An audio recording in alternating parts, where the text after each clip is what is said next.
కొత్తగూడెం క్లబ్లో Indian legal professional association ఆధ్వర్యంలో 5వ తెలంగాణ రాష్ట్ర సదస్సుకు హాజరైన ఐఎల్పీఏ నేషనల్ ప్రెసిడెంట్ సుజాత కె చౌదంతే, జిల్లా జడ్జి పాటిల్ వసంత్, ఐఎల్పీఏ రాష్ట్ర అధ్యక్ష కార్యదర్శులు పాల్గొన్న లాయర్లు.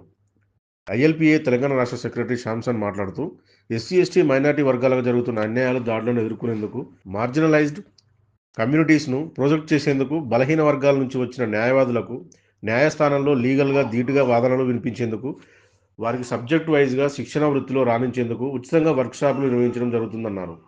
ఆన్లైన్ కోచింగులు ఇస్తున్నామని, ఈ సంస్థలో కోచింగ్ పొందిన వారు 65 మంది ఏపీపీలుగా, సుమారు 15 మంది జూనియర్ సివిల్ జడ్జిలుగా ఎంపికయ్యారని తెలిపారు. నిధులు లేక సరైన ప్రోత్సాహం లేని అడ్వకేట్స్ను ఐఎల్పీఏ ప్రోత్సహిస్తుందన్నారు. గ్రామీణ ప్రాంతాల నుంచి వచ్చిన న్యాయవాదులు కోర్టులో ఎటువంటి భయం లేకుండా సరైన వాదనలు వినిపించేందుకు ఇంగ్లీష్ లాంగ్వేజ్లో శిక్షణ ఇస్తుందన్నారు. న్యాయవాదులకు వృత్తి నైపుణ్యాన్ని పెంపొందించేందుకు కృషి చేస్తుందని, సమాజంలో అన్యాయానికి వ్యతిరేకంగా తెలంగాణ రాష్ట్ర ఉద్యమంలో సైతం ఐఎల్పీఏ పాల్గొన్నట్లు, తెలంగాణలో రాజ్యాంగం ప్రకారం రావాల్సిన హక్కులు దక్కేలా చూడటం, దేశంలో 1931లో కులగణన బ్రిటిష్ కాలంలో జరిగిందని, ఆనాటి నుంచి నేటి వరకు ఏ ఒక్క పాలకులు ప్రభుత్వం కులగణన చేయలేదని విమర్శించారు. ఆర్టికల్ 340 ప్రకారం దేశంలో కులగణన జరగాలని డిమాండ్ చేశారు. నా పేరు Ponnam Devaraj Goud, advocate, Indian legal professional association ప్రెసిడెంట్గా పనిచేస్తున్నాను గత 3-4 సంవత్సరాలుగా. ముఖ్యంగా మా ఇండియన్ లీగల్ ప్రొఫెషనల్ అసోసియేషన్ ఉద్దేశం తెలంగాణ రాష్ట్రంలో ఉన్నటువంటి న్యాయవాదులను శక్తివంతులుగా, వృత్తి నైపుణ్యంగా చేయడం ఒకటి, జూనియర్ అడ్వకేట్స్ను కూడా ఈ యొక్క వృత్తిలో రాణించే విధంగా ముందుకు తీసుకుపోవడం, అలాగే ఈ సమాజంలో ఉన్నటువంటి జరుగుతున్నటువంటి అనేకమైనటువంటి అన్యాయాలకు వ్యతిరేకంగా కూడా ఈ యొక్క ఐఎల్పీఏ నిరంతరం కృషి చేస్తూ ఉంది. ముఖ్యంగా తెలంగాణ రాష్ట్ర ఉద్యమంలో కావచ్చు, నిన్న మొన్న జరిగిన అనేక కార్యక్రమాలలో కూడా మా యొక్క ఐఎల్పీఏ కృషి చేస్తూ ఉంది. ఈ ఐఎల్పీఏ యొక్క ముఖ్య ఉద్దేశం రాజ్యాంగం ప్రకారంగా రావాల్సినటువంటి అనేక రకమైన హక్కులను, స్త్రీలకు రావాల్సినటువంటి హక్కులను కావచ్చు, న్యాయవాదులకు రావాల్సినటువంటి హక్కులను కావచ్చు, నిన్న మొన్న స్టార్ట్ అయినటువంటి బీసీ ఉద్యమం ఆర్టికల్ 340 ప్రకారంగా ఈ రాష్ట్రంలో, ఈ దేశంలో కుల జనగణన చేయాలని చెప్పేసి కాన్స్టిట్యూషన్ మనకు చెప్తా ఉంది. అదే కాన్స్టిట్యూషన్ను ఎవరు కూడా ఈ రాష్ట్రంలో, దేశంలో ఉన్నటువంటి నాయకులు ముందుకు రావట్లేదు. కాబట్టి మేము ఐఎల్పీఏ నుంచి ఆ యొక్క పిలుపును కూడా ఇస్తున్నాం. ఈ దేశంలో 1931లో కుల జనగణన జరిగినప్పటి నుంచి, బ్రిటిష్ కాలంలో జరిగిన కుల జనగణన ఈ రోజు వరకు ఏ ఒక్క పాలకులు కూడా ఆ కుల జనగణన చేయడానికి ముందుకు రావట్లేదు. అదే రాజ్యాంగం మీద ప్రమాణం చేసినటువంటి ఈ యొక్క రాజకీయ నాయకులు మళ్ళీ అదే రాజ్యాంగానికి తూట్లు పడుతున్నటువంటి పరిస్థితి కనిపిస్తూ ఉంది. కాబట్టి ఈ యొక్క నాయకులు ఆర్టికల్ 340 ప్రకారంగా కుల జనగణన అతి త్వరలో చేపట్టాలి. ఈ దేశంలో, రాష్ట్రంలో ఉన్న బీసీ, ఎస్సీ, ఎస్టీ అన్ని వర్గాలకు వారి జనాభా దామాషా ప్రకారంగా రావాల్సిన అన్ని హక్కులను వారికి కల్పించే విధంగా కృషి చేయాలి.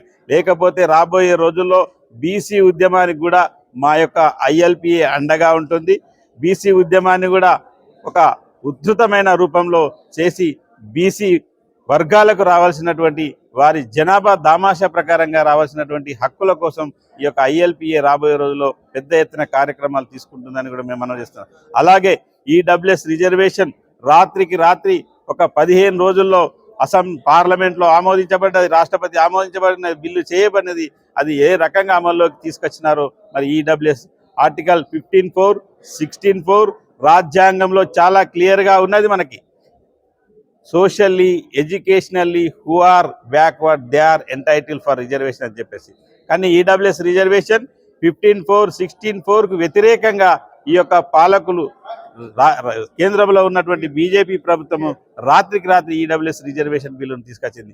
మరి బీసీల కోసం ఇంత పెద్ద ఎత్తున దేశంలో, రాష్ట్రంలో కార్యక్రమాలు జరుగుతున్నా కూడా ఎవరు దానికోసం కృషి చేయడం లేదు. కాబట్టి రాబోయే రోజుల్లో ఐఎల్పీఏ ఈ విషయాల మీద, ఈ సమస్యల మీద, సమాజంలో ఉన్నటువంటి అనేకమైన రుగ్మతల మీద ఐఎల్పీఏ రాబోయే రోజుల్లో మేము కృషి చేస్తాం, దానికోసం కట్టుబడి ఉంటాం. Thank you very much. Sujata Chaudante, Indian legal professional association की नेशनल प्रेसिडेंट हूँ। आज यहाँ पर तेलंगाना का ILPA का 5वां स्टेट कन्वेंशन होने जा रहा है कोत्तगुडम में।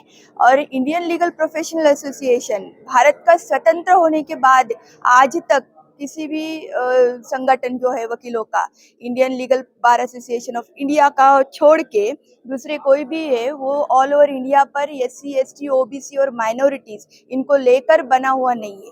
ये पहला and only one in one organisation is there जो वकील संगठन जो है, जो SC ST OBC या NT DNT VJNT और माइनॉरिटीज के जो वकील है उन लोगों को लेकर ये काम कर रहा है। और इसका जो उद्देश्य है, भारत में अभी जो सोशल एक्टिविटीज चल रही है, जो सोशल मूवमेंट चल रहा है, उस मूवमेंट को लीगली प्रोटेक्ट करने का ये काम कर रहा है। और जो वकील लोग हैं उनके अंदर भी कॉन्स्टिट्यूशन को लेकर अवेयरनेस, और साथ ही में जो हमारे लोग हैं, जो कॉमन पीपल है, उनके अंदर भी कॉन्स्टिट्यूशन को लेकर अवेयर करने का एक मेजर और लार्ज स्केल पर हम लोग यहाँ पे काम कर रहे हैं। अभी तक 11 स्टेट में हम बॉडियाँ गठित कर चुके हैं। इसका national convention and state convention हर साल होता है, और आज यहाँ पर आप 5वां कन्वेंशन तेलंगाना में हम लोग कर रहे हैं। धन्यवाद।